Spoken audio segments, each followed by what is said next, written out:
We do 9 different services, 3 locations, over 70 staff members, and we grossed over $2 million last year. And I started making $1,000 or less a month, right? And I got Entrepreneur of the Year, so I'm riding pretty high. But always there is challenges, and always there are struggles, and always I don't feel like I'm the leader that I want to be. So how, when you don't feel like you're the leader that you want to be, can you get the people on the right bus and have a positive attitude even in times of stress? Because let me tell you, it is freaking hard. Okay, has anyone heard of the bus factor? Ooh, I get to teach something. All right, if somebody were to get hit by a bus in your business and the business would be gone, what's the number of people that would be? So if I got hit by a bus and my business was over, that would be a bus factor of 1. So how many have a bus factor of 1? How many have a bus factor of 2? Okay, so 1. How many have a bus factor of more than 2? Tell me what your bus factor is. What's your bus factor? How many? 5? Good. About 5. All right. Does that mean it would take? So for all 5 people, Okay. for the business to, got it. Okay, well that's pretty good. Great job. So we're gonna go over that. Okay. Basically, having a bus factor of 1 is really bad, right? No business after someone kicks it, not good. So how do we scale? How do we get this tribe that's gonna follow us, that's gonna get on the bus? How are we gonna do it? And when we're not wanting to be motivational speakers, and we want someone to listen to our problems, how can we still have a business that's thriving when we just wanna stay home in our pajamas all day?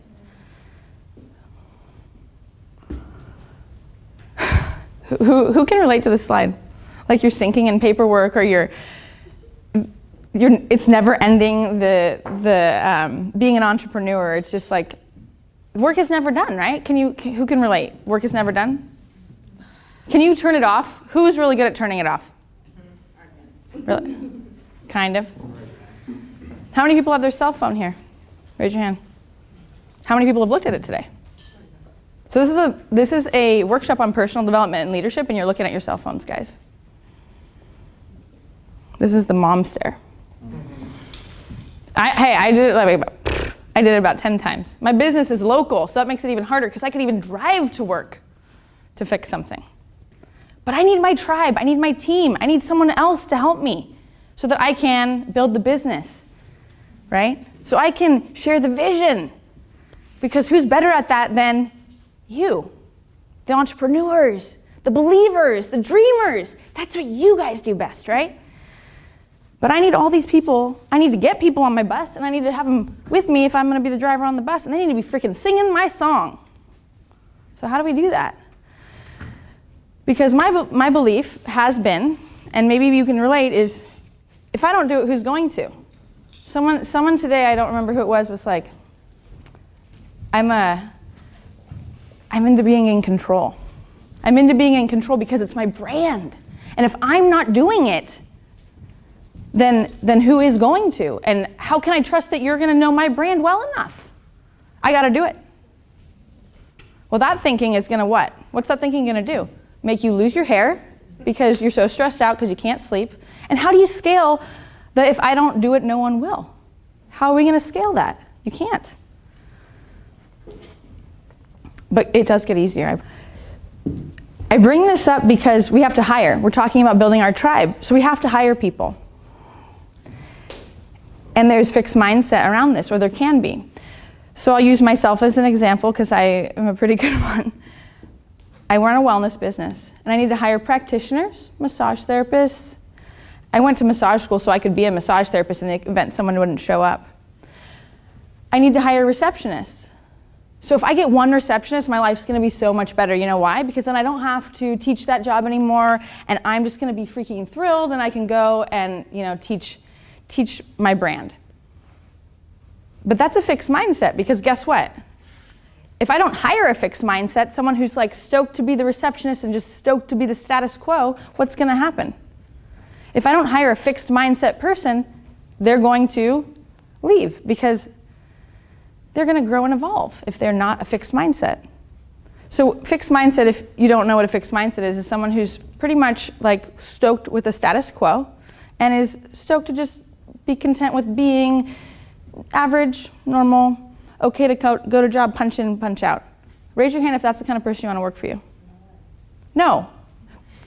But that would be so much easier because I would have a fixed mindset person in my reception job, right? And then they would always be the receptionist. And then I wouldn't have to train somebody else, right? But long term, that doesn't work because I need to grow my company. And if everyone doesn't have a growth mindset, then this person's going to cause me problems at some point, right? I had a manager. She was awesome. I loved my manager. Her name was Megan. And I could go and venture out into the community and talk and evangelize my business. But then I wanted to grow a second location, and she just would not have it. She didn't believe in it. She thought it's going to be too much work, we can't do it. So what kind of a mindset was she? Fixed mindset. Yeah. And I was upset. I was really angry that she had to leave. And she loved me and I loved her and we were friends, you know? But you know what? It didn't work because she was a fixed mindset. And so now her job, which I helped her to get because I believe in success of every individual, whether it's with me or somewhere else, she wrote me a thank you card, gave me a gift certificate, and was like, I love you, thank you so much for making this dream come true of mine to go work for a university and have an accounting job and fixed mindset. She's stoked. So really what we want is somebody with a growth mindset, because you've got someone who can analyze mistakes. You've got someone who knows how to build a decent website, but you know what they're gonna do? They're gonna look at that webinar and they're gonna go to that seminar and they are gonna freaking be an expert on Wix or whatever it is, the platform that they're using, right? They have an ability to learn new things and they're not afraid. They're not afraid that they got hired to do web stuff and hey, guess what? They're gonna go and learn Facebook ads today at the breakout session. Come on in. They're not gonna avoid challenges and they're not gonna give up easily. This is a good one. We want growth mindset, because guess what kind of people we are? Growth. We're all about personal evolution. That's why you're here. This is my favorite, except for the posture of this guy. It's like, I'm in fitness, so it's like I gotta stand up straight. This is the kind of people you wanna hire. Someone who has a good breadth of knowledge and a little bit of a specialty. So T-shaped people. This is not my design. I forget the person who did it, but it's awesome. You can Google it. It's awesome. So I've got someone with a good general breadth of knowledge and a specialty. So again, we'll use the website because we all need a website. They're decent with, they're good with website. They know some Facebook. But you know what they're really good at? They're so good at content writing. So now I have someone who can also blog for me. How cool is that? And then I hire another person on my team who's amazing at graphics. Amazing at graphics. And they know content pretty good. And they know some advertising as well. So guess what can happen? Do I have to teach them? No, because they both know different skills and they can teach each other, right? So why is that so impressive? Like, duh, right? It's impressive because now you have two people, not you, we've already removed you from the picture, two people collaborating at work, sharing a vision. Whose vision? Your vision. So they're passionate, they're committed. And they really push mothers to come in with their daughters, because there's nothing more beneficial for a daughter's self-esteem than to watch her mother be celebrated. And Danya had hired me to do her headshots. And I told her, I said, you have a 14-year-old daughter. The next time you're going to be photographed with her will be at her wedding. So come in with her. She said, no, I don't have time. I don't have anyone that can drop her off. I said, okay, you can find as many cans as you want, but you can find a can and make it happen. So she did. 20 minutes before her session, she said, I found someone that's going to drop her off. What do I need to do? I said, just come and have fun. Expect to have fun. And expect to go out after and do something memorable, because this will be a day she'll remember the rest of her life. Did hair and makeup, we did the session. The next day I get a 911 text from Danya. She's in the emergency room. Her daughter's fighting for her life because she has an aneurysm in her heart. Now Danya just took a job filling a newscaster's spot that had lost her life to an aneurysm. So in her mindset is, okay, I just took this woman's job and now God's gonna take my daughter. 12 hours later, she came through okay.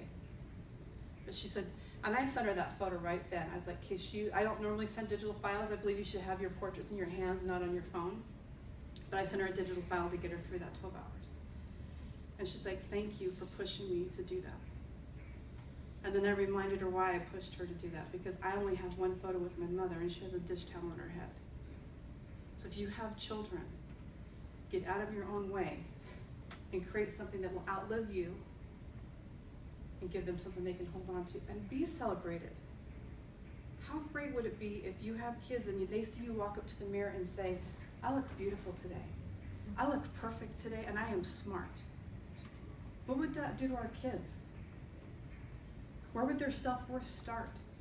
Because our self-worth started with our own emotional DNA and we picked it from our family. If we start with ourselves and we start walking and talking, being seen and being heard, then we can change the emotional DNA of our kids. And I'm personally on a mission to do that with the youth, because I'm tired of hearing about women in their 40s, 50s, and 60s committing suicide. That's the second highest bracket of suicide. That's scary, and it's because I thought I'd be here when I was 40 or 50. I thought I would have accomplished this by the time I was 60. You're into Oprah, and so am I. So a couple weeks ago, there was a quote that was said on there, and I have basically been meditating this thought every single day. The thought was, what if God showed you all you could be if you'd only tried? So what would our life be right now if you tried something different? And I'm challenging you right now. You're different. Is to wake up tomorrow, walk up to the mirror, and do not tear yourself down.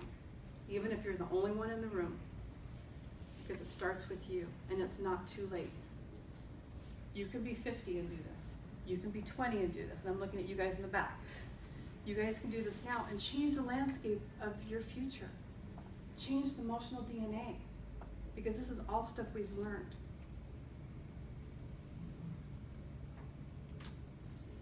Now I'm afraid to touch it. All right, so what do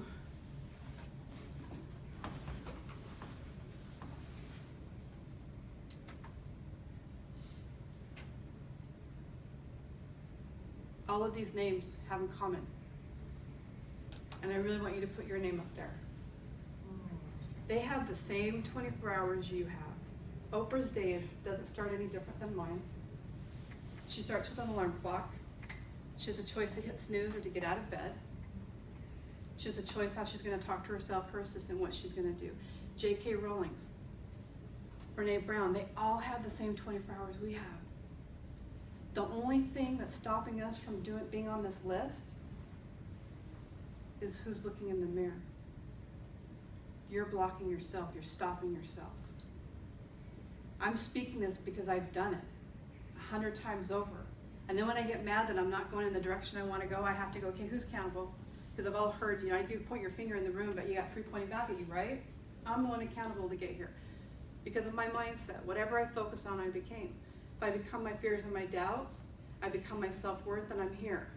If I live to my potential and live to the life that I'm supposed to have, my life will be where? On that list. Because it's the same 24 hours.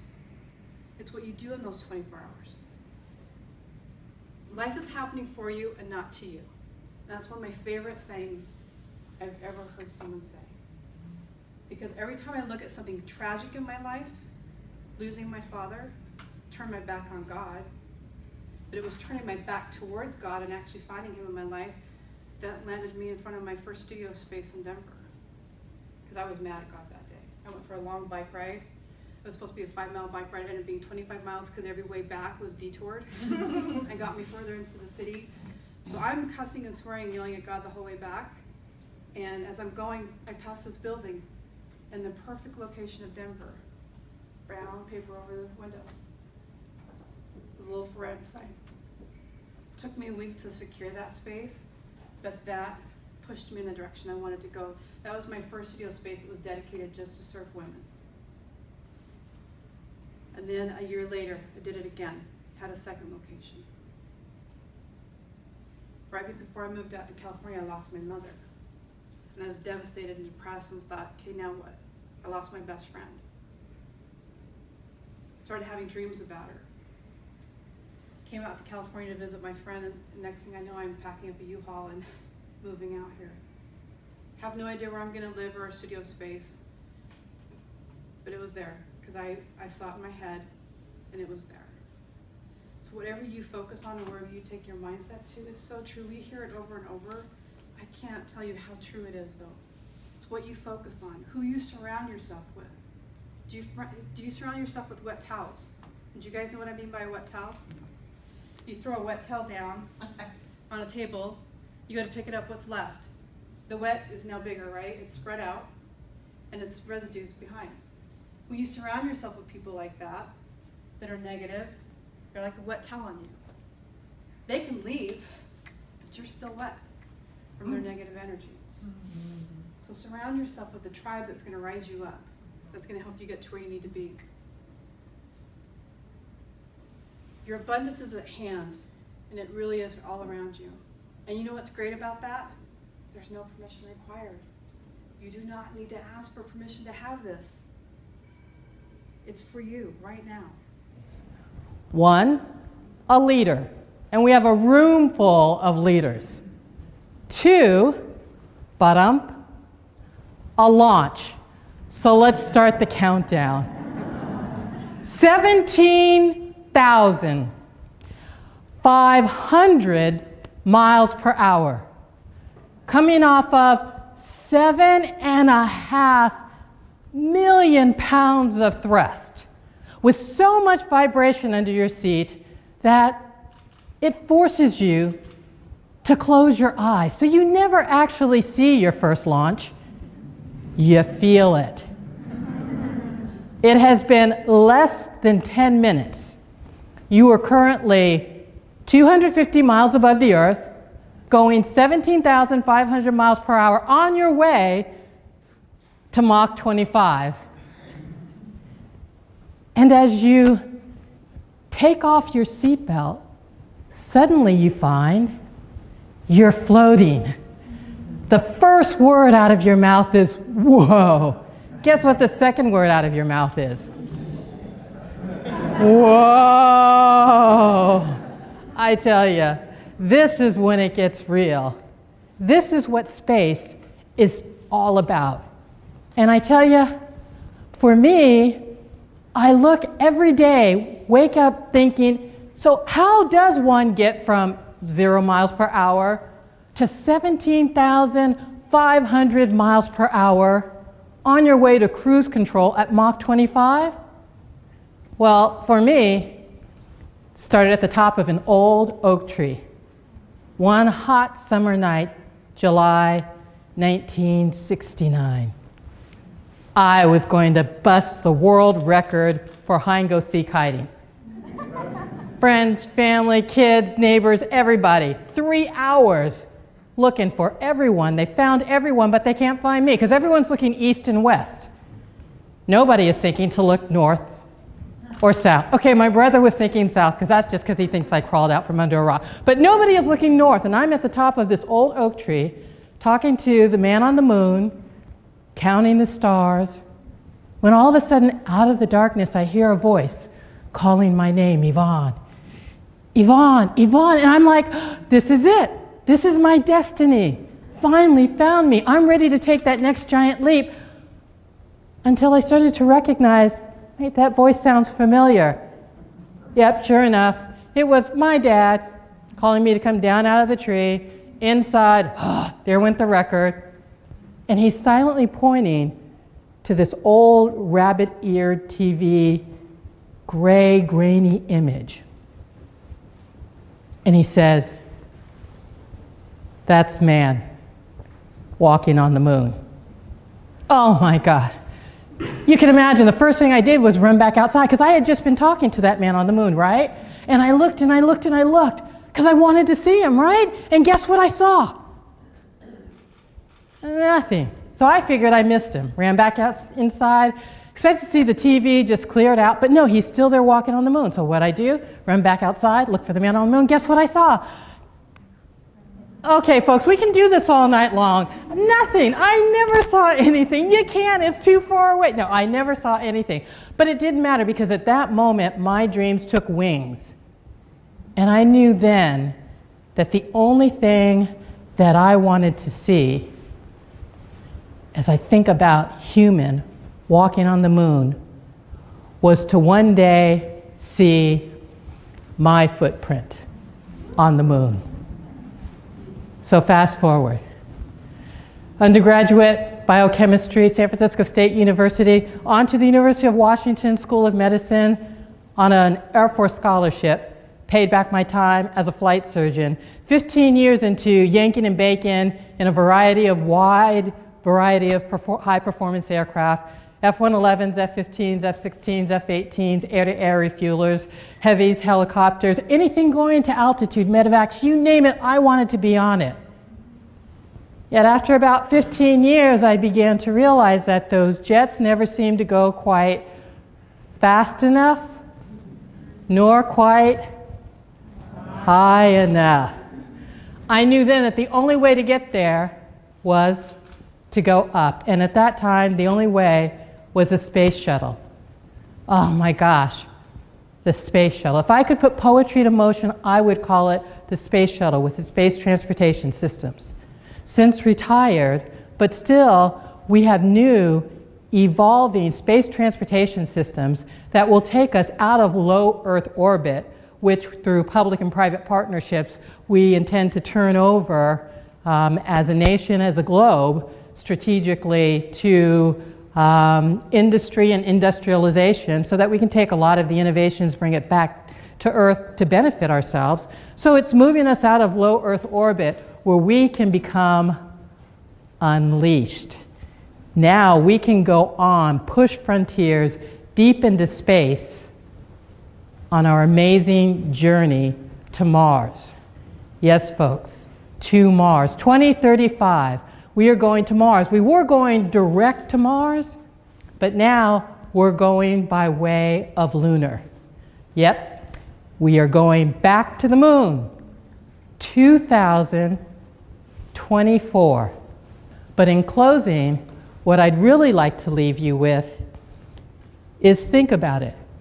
How can each one of us bring our poetry back down to where we can have our own space on Earth as we journey to our own Mars, multiverse, through our multi-university.